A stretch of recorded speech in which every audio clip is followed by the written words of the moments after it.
하나님 말씀은 민수기 29장 17절에서 22절 말씀입니다.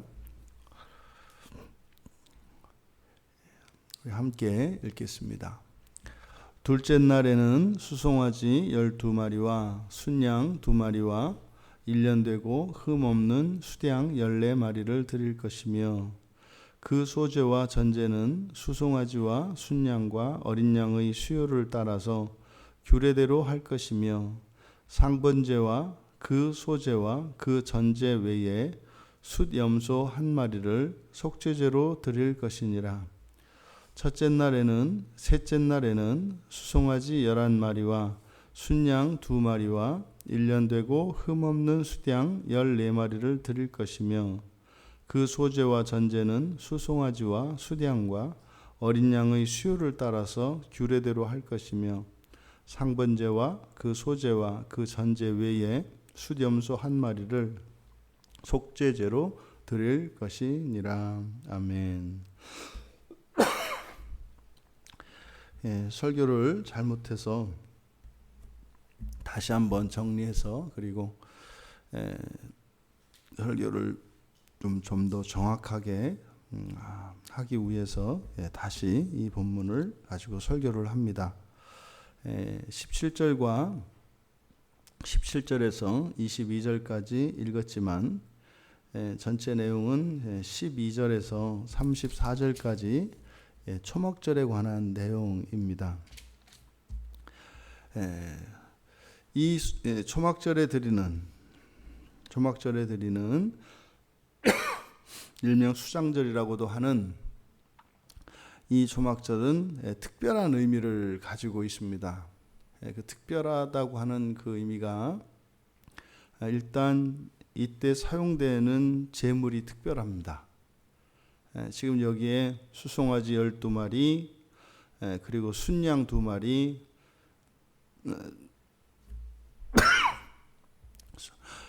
그리고 순양 14마리 17절에 근데 시작은 이제 13마리 시작은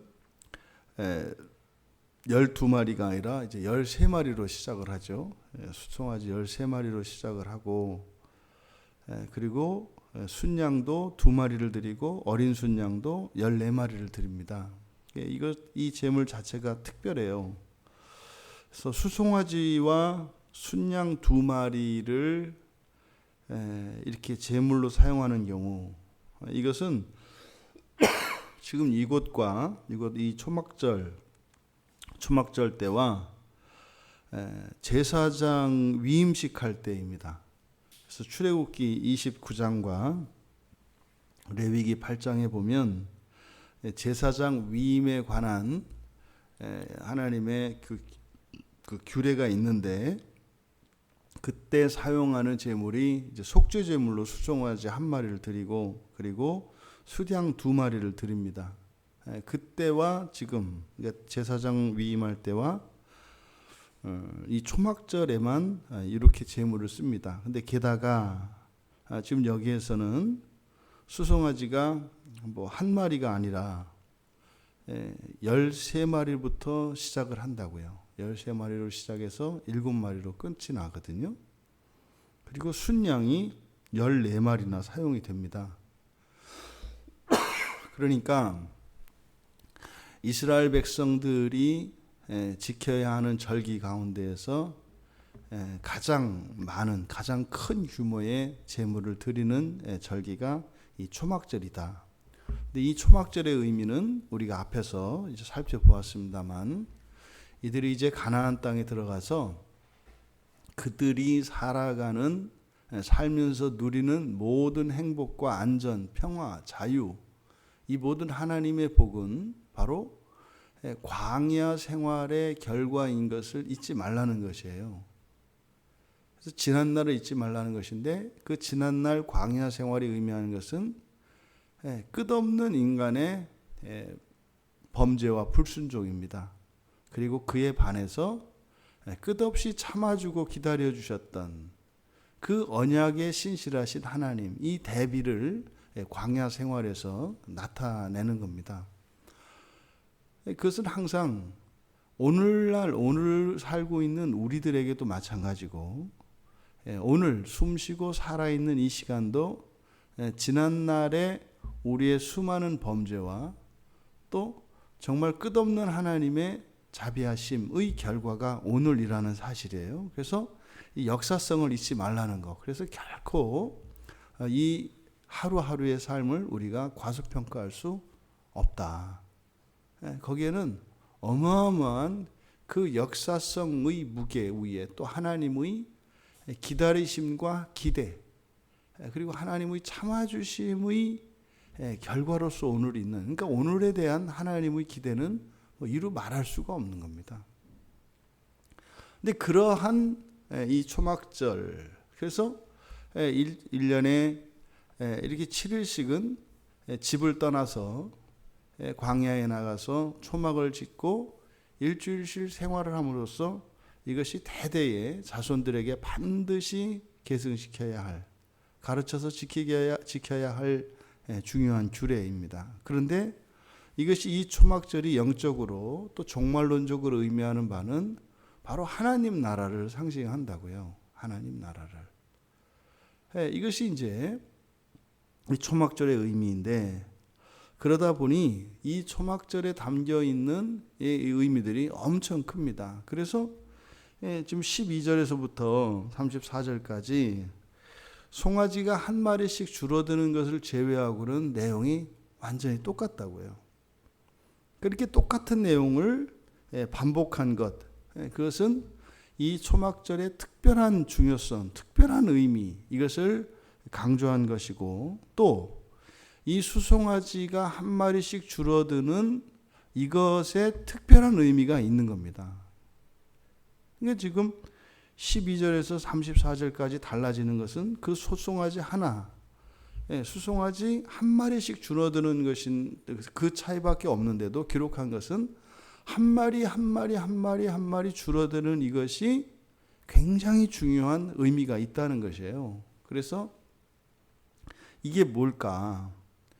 그리고 이 제물을 이 초막절의 제물의 내용을 살펴보면 수송아지를 제외한 나머지 제물들은 특별한 수로 하나님께 제물로 드리고 하지만 변동이 없어요. 그래서 이 초막절에 드리는 제물을 통해서 우리에게 가르쳐 주시는 바 바로 변동이 없는 제물, 특별하지만 변동이 없는 그 제물, 그것을 통해서 한결같아야 하는 섬김이 있다는 것과 또 이 수송아지 제물을 통해서 매일 줄어드는 섬김이 있다라는 것이었어요. 그러면 이 한결같은 섬김도 중요하지만 여기에서 지금 이렇게 전체 내용을 보면 수송아지가 줄어드는 것에 특별한 의미를 부여하고 있기 때문에 그러면 이 제물들 가운데 이 수송아지 제물의 성경적인 의미를 살펴볼 필요가 있다. 그리고 지금 이 수송아지가 왜 13마리로 시작을 해서 7마리로 되었는가? 여기에 특별한 의미가 있다는 것입니다. 그래서 이것을 성경적으로 이제 드러내려고 한 것입니다. 그럼 수송아지가 제물로 사용되는 경우는 특별합니다. 앞서 말씀드린 것처럼 제사장 위임식에 쓰이고 또 제사장의 속죄물로 쓰이는 게 이 수송아지예요.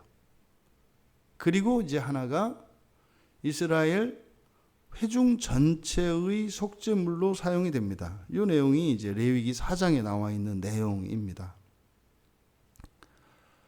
그리고 당시에 이 수송아지라고 하는 것은 가장 큰 제물이고 민수기 23장에 기록된 그 발람의 제사를 통해서 완전한 제사를 위한 그 제물로서 송아지 7마리,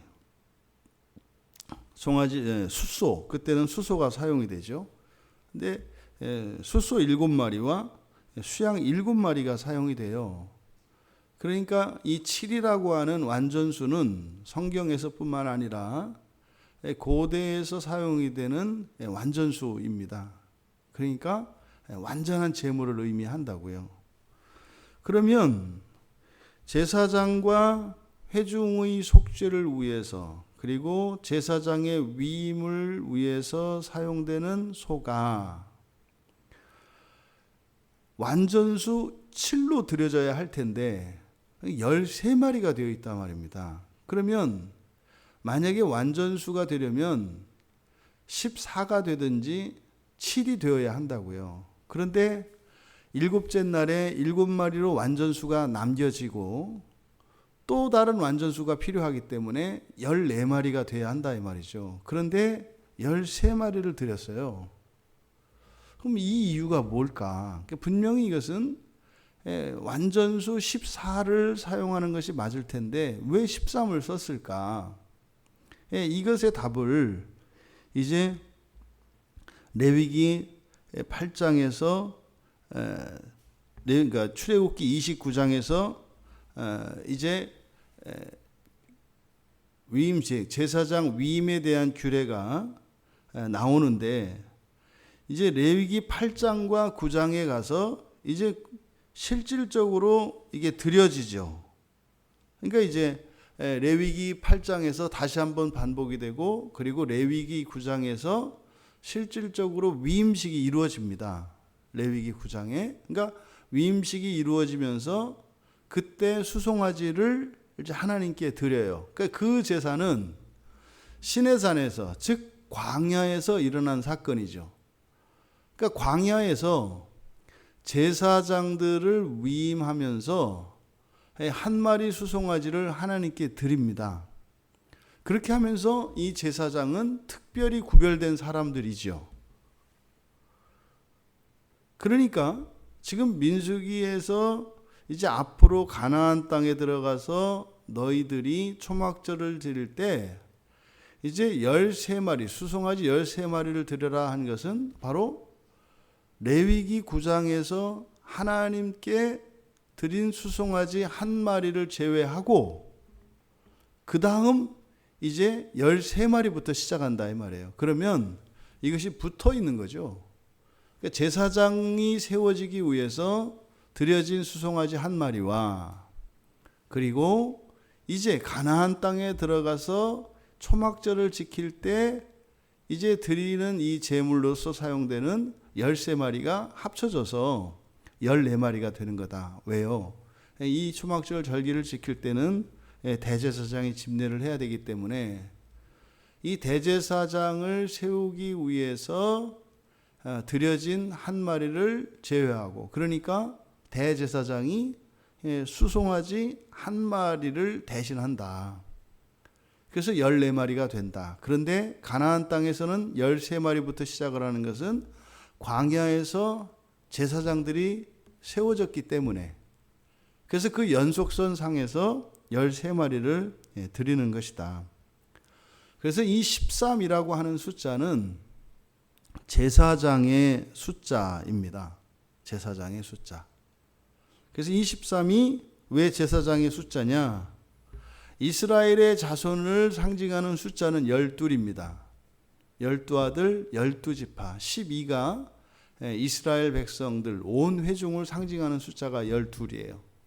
그럼 제사장들도 아론의 자손들이고 레위의 자손들이지 않습니까? 그러니까 이들도 사실은 야곱의 이 자손 안에 속해요. 그러니까 12수 안에 들어있다고요, 원래. 그런데 이들이 하나님께 거룩하게 구별됨으로써 이제는 또 하나님께 속한 자들이 됩니다. 그래서 하나님의 숫자 1, 하나님께 속한 자들이 돼요. 그러니까 이스라엘에 속한 12, 10이라고 하는 숫자와 하나님의 소유가 된 사람들로서 1이라고 하는 숫자가 제사장들에게 해당이 돼요. 그래서 이것을 합하면 13이 됩니다. 그러면 이 13이라고 하는 숫자는 바로 이 세상에 속했으면서 하늘에 속한 또 그리스도인들의 숫자이기도 한 거예요. 그래서 그리스도인을 왕족 제사장이라고 할 때 바로 이 그리스도인에게 13의 숫자가 사용이 됩니다. 그러면 이날 14, 완전수 14이어야 하는데 13인 것은 바로 광야에서 대제사장이 세워졌기 때문에 제사장 위임을 통해서 이제 한 마리가 드려졌고 그리고 13으로 시작을 한다고 그랬지 않습니까? 그러니까 오늘날 그리스도인들도 13이라고 하는 숫자인데 사실은 십자가에서 죽으신 예수 그리스도, 우리를 대표하시는 그리스도 예수로 말미암아서 이미 시작이 됐죠. 그래서 똑같이 우리들도 그리스도 예수 안에서 완전수 14를 이루고 또 우리가 살아야 하는 것은 13으로부터 살아야 합니다. 13으로부터 일주일을 살아요. 일주일은 우리 인생 전체입니다. 그러면 이렇게 한 마리씩 줄어드는 것은 무엇을 의미하는 겁니까? 바로 우리들의 죄가 줄어드는 거예요. 죄가 줄어드는 거.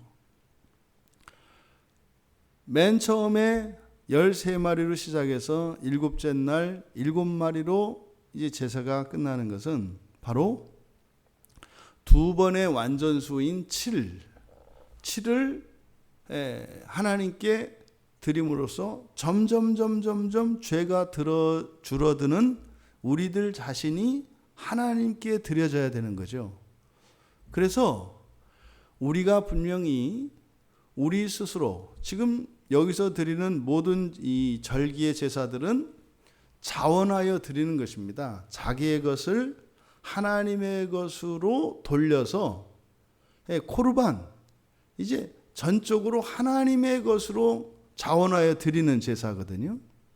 그러니까 우리 자신이 날마다 새로워지는 것, 이것이 가장 중요한 헌물이라는 겁니다.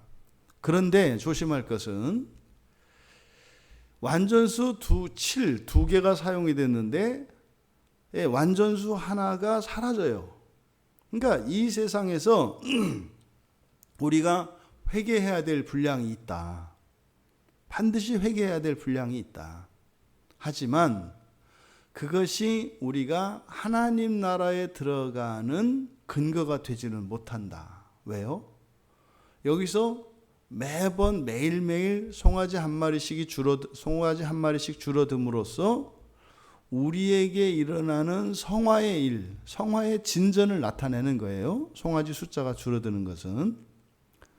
하지만 그렇게 했음에도 불구하고 또 다른 완전수인 7이 남아 있어요. 그것은 뭡니까? 해결되어야 할 죄가 무한히 남아 있다는 거예요. 우리가 회개함으로써 날마다 거룩해지는 것, 그것이 반드시 절대적으로 필요하지만 그것이 필요 충분 조건은 아니다. 그렇게 해도 남아있는 7의 숫자에 해당하는 7마리의 수송아지 제물이 있는 것은 또 우리 안에 무한한 죄가 남아있다는 것을 나타낸다. 그럼 그 죄는 어떻게 해요? 예수님께서 해결해 주시는 거죠. 예수님께서 재림하셔서 바로 그 이후로 우리들의 모든 죄를 완전히 사해 주시는 것입니다. 그것이 지금 이 초막절 절기에 나타난 이 제물들을 통해서 우리가 얻을 수 있는 교훈이다. 그러면 왜 또 완전수 2번을 사용했고 그런데 왜 13으로 시작되었는가? 이것에 대해서는 이제 설명이 됐고, 다음으로 그럼 왜 완전수 2개가 의미하는 바, 그것은 또 하나 유대인의 구원과 이방인의 구원입니다. 그러니까 지금 초막절에서 이제 7째 날 7일째에 7마리의 제물이 남아 있지 않습니까?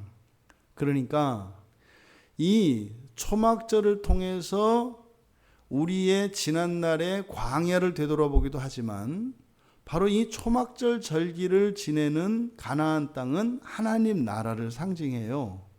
그러니까 하나님 나라에 들어가는 그 백성들은 단지 혈통으로서 유대인뿐만 아니라 또 남겨진 속죄, 이 남겨진 속죄를 통해서 또 그 구원의 수에 아직 들지 않은 이방인들의 구원의 문제가 여기에 또 남겨져 있다. 그래서 이 14의 숫자가 의미하는 것은 지상과 천상, 유대인과 이방인 전체를 합한 수가 바로 14인 것입니다.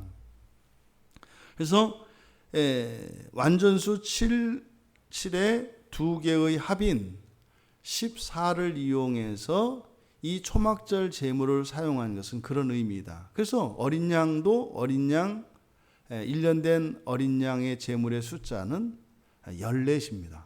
마찬가지로 7과 완전수 7과 7을 두 번 합한 것의 숫자인 것입니다.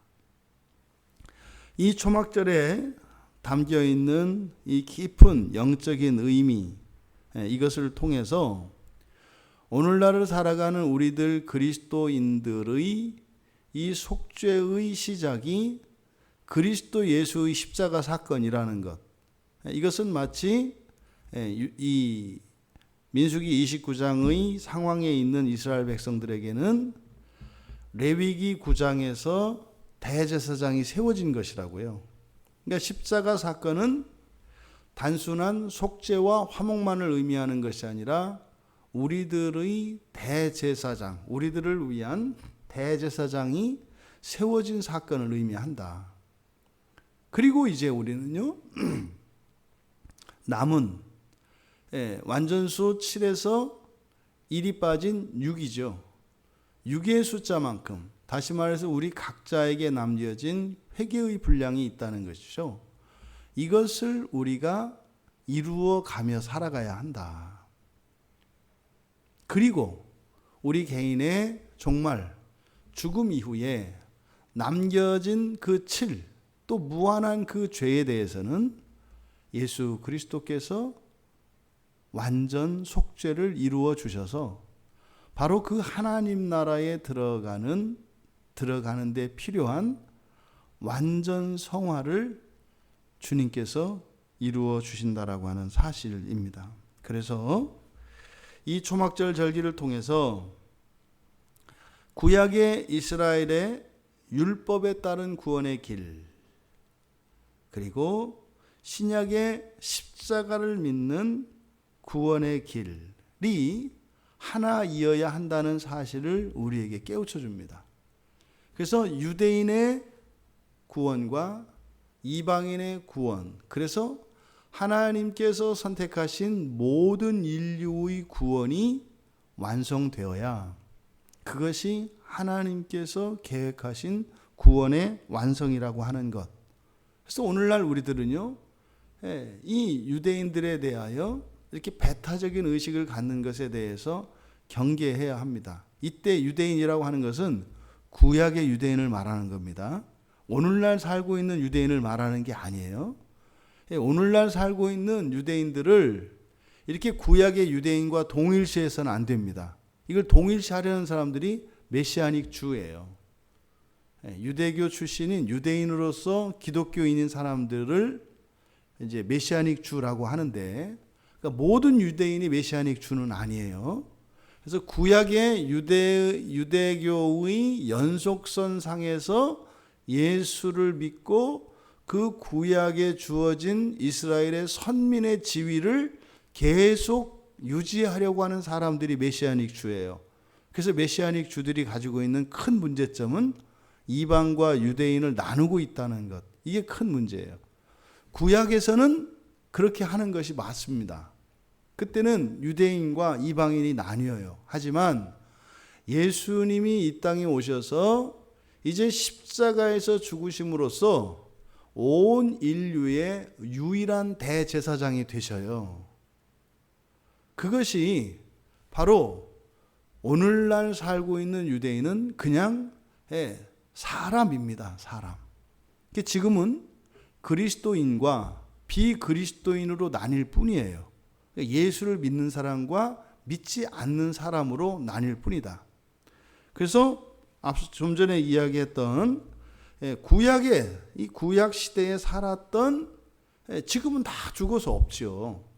그 사람들의 율법을 따른 그 구원의 길, 그것을 존중해야 된다는 거예요. 그러니까 성경에 나오는 구약의 인물들에 대한 구원의 문제는 그렇게 봐야 된다. 하지만 오늘을 살고 있는 신약의 모든 신약 시대의 모든 사람들은 오직 대제사장 되시는 우리 주 예수 그리스도 안에 있는 이들에게만 구원의 길이 허락되어 있다는 것입니다. 그러니까 이 양자가 합쳐져야 한다는 거예요.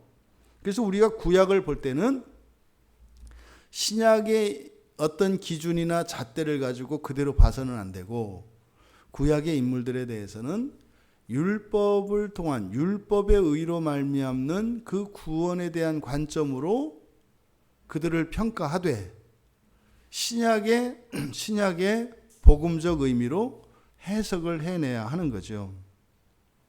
또한 이 초막절에서 드려지는 첫째 날 드려지는 수송아지 13마리의 숫자를 통해서 이 13마리의 숫자가 제사장의 숫자라고 말씀을 드렸습니다. 그러면 그리스도인이라고 하는 그리스도인의 이 제사장적 신분, 제사장 신분을 나타내는 이 13이 그리스도 예수로 말미암아 완전수가 된다는 사실을 기억하셔야 합니다. 그래서 그리스도인은 제사장적 삶을 살아야 한다는 것. 하지만 그 제사장적 삶을 사는 것이 우리를 하나님 나라에 들어가게 하도록 만족시키는 어떤 원인이 아니라, 바로 하나님 나라에 들어가게 하는 것은 완전수 14를 이루게 하시는 예수 그리스도, 또 남겨진 7의 송아지에 해당하는 그 죄를 속해 주시는 예수 그리스도로 말미암아 우리가 완전 속죄를 이루고 완전한 본성의 변화를 입어 하나님 나라에 들어갈 수 있다고 하는 사실을 기억해야 합니다. 이 초막절에 담겨 있는 내용이 좀 더 사실은 우리가 살펴보고 깊이 보아야 할 내용들이 더 많이 있습니다만, 대략 이 정도로 적용하는 정도로 설교를 마무리하겠습니다. 여러분, 이 초막절을 지키며 살아가야 하는 것, 이것이 오늘날 우리들의 주일 안에 들어와 있습니다. 그러니까 우리가 주일을 지키는 것은 바로 구약의 이스라엘 백성들은 가나안 땅에 들어가서 1년에 7일만을 초막절로 지켰지만, 우리는 1년에 매 주일을 52번의 초막절을 52일의 초막절을 지내는 겁니다. 이들은 7일의 초막절기를 지켰지만 우리들은 52일의 초막절기를 지킨다는 사실, 이것을 기억하셔야 합니다. 그러면 우리들이 한 주 한 주 한 주 1년, 2년, 3년 시간이 갈 때마다 초막절에서 매일매일 수송아지의 수가 줄어들었던 것처럼 우리들이 날마다 더 거룩해져야 한다는 사실. 그래서 주일 예배에 중요한 헌물, 하나님께 드리는 중요한 헌물은 우리들 자신이라는 것입니다. 어떻게 해요? 송아지 한 마리가 감하여진, 다시 말해서 지난 한 주보다 더 거룩해진, 얼마만큼요? 우리의 죄가 죽은 것만큼, 그만큼 거룩해지는 우리 자신이 바로 하나님께 드려져야 하는 가장 중요한 헌물이라고 하는 사실을 우리에게 가르쳐 줍니다. 또 주일을 이렇게, 주일 안에 이런 초막절기의 의미가 들어와 있다면, 그러니까 여러분들이 참으로 한 주 한 주를 그렇게 거룩해짐으로써 하나님을 예배한다면, 여러분들은 이미 그 하늘나라, 새 땅의 새 나라의 삶을 시작한 것이라는 겁니다. 가나안 땅에 들어간 그것은 우리들에게는 하나님 나라에 들어간 것인데 바로 이 초막절은 가나안 땅에 들어가서 지키는 것이니까 현재 여러분들이 주일 안에 이 초막절의 의미를 살리고 있다면 여러분들의 하나님 나라는 이미 시작이 되었다는 증거라는 것입니다. 아직 광야에 있는 이들은 초막절을 시작하지 않았습니다. 만약에 어떤 사람이 매주 주일 예배를 드리는데 그냥 죄죽임 없이 이런 성화의 진전이 없이 그저 습관적으로 매주일을 참석한다면 아직 그 사람은 광야에 머물고 있고 그 초막절을 지킬 수 있는 상태에 있지 않은 것이라는 의미입니다. 부디 이 초막절기에 대한 이 가르침을 통해서 여러분들의 예배를 점검하시고 하나님 나라가 시작된 그 초막절기의 의미로 주일 예배를 드릴 수 있는 우리 모두가 되시기를 주님의 이름으로 축원합니다. 존귀하신 하나님, 초막절기에 담긴 광야의 삶과 약속의 땅에서의 그 삶의 구분, 또한 그것을 통해서 이 시대를 살아가는 저희들의 제사장적 신분, 그래서 저희들의 삶이 공적이어야 함을 또한 깨닫게 되었고, 또한 주일 예배에 이 초막절기의 의미를 우리가 고스란히 계승하여 지키고 있다면 그것은 곧 저 하나님 나라의 삶이 시작된 분명한 증거인 것을 깨닫게 되었습니다. 하나님 나라에 들어가는 그 일이 오늘을 살고 있는 우리의 현재의 삶 속에서 실현되게 하여 주셔서 바라옵기는 이 땅의 모든 그리스도인의 주일이 바로 이 초막절기를 지키는 그 의미가 되게 하여 주셔서 단 한 사람도 빠짐없이 이 땅에서 그 하나님 나라에 속한 증거들을 발견하고 또한 그 하나님 나라의 삶을 살아갈 수 있도록 은혜를 내려 주시옵소서. 감사하며 예수님의 이름으로 기도하옵나이다. 아멘.